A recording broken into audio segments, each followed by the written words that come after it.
Сәлем, менің YouTube каналымның көрермендері және жаңадан қосылған көрермендер, каналыма қош келдіңіздер. Жалпы менің каналымнан сіздер қазақ халқының ұмытылып бара жатқан тағамдармен қоса ауылдың дәмді әрі дәстүрлі ас мәзірлерін көретін боласыздар.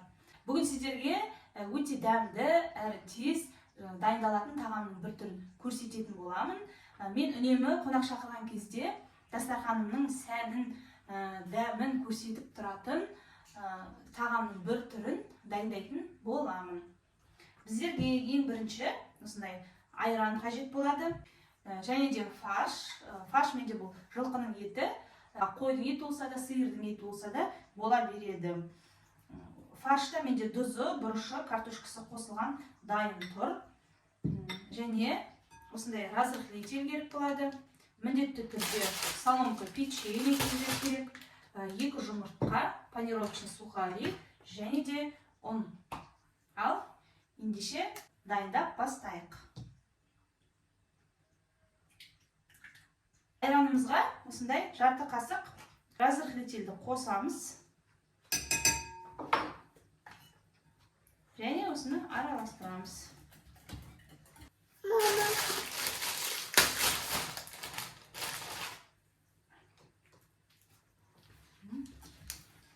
Енді ұнымызды қосамыз. Қамыр бізде жұмсақ болу керек. Ұнды көп қосып, қатты илемеңіздер. Қамырымыз жұмсақ болу қажет. Қамырымыз дайын болды. Нанымызды қазір жайып болғаннан кейін бізге дөңгелек пішін жасау керек. Ол үшін сорпа ішетін кесе болса да жарай береді. 2 бөлікке бөлдім қамырды.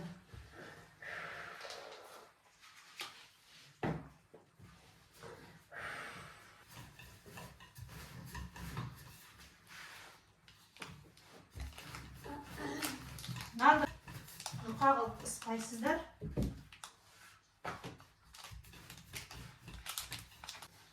Неке осындай сорпа ішетін кеседе жарай береді.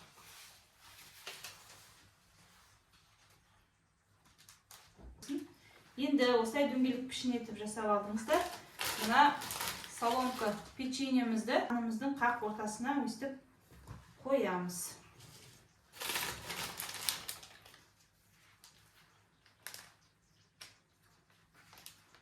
Және осы фаршымызды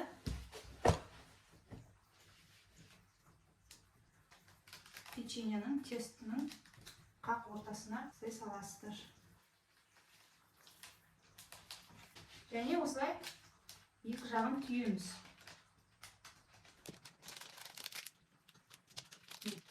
Осындай болып шықты. Енді осыны пышақтың көмегімен қақ ортасынан кесеміз. Оңай әрі тез, дәмді болып дайындалатын тағамның бір түрі.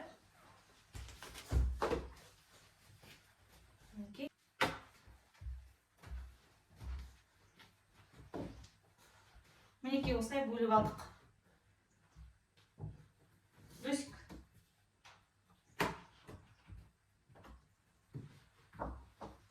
Мынаның өзі жаңағы құстың аяғына ұқсайтын болғандықтан перепелиный ножки деп атайтын болған. Осыны жаңағы жұмыртқамызды 2 жұмыртқа қажет болады дедік қой. Жұмыртқамызға малып аламыз да, жұмыртқаға малып аламыз да, сосын жаңағы панировочный сухарикке өстіп батырып аламыз. 2 жағын бірдей етіп майға қуырып аламыз. Газдың астын қатты жақпайсыз.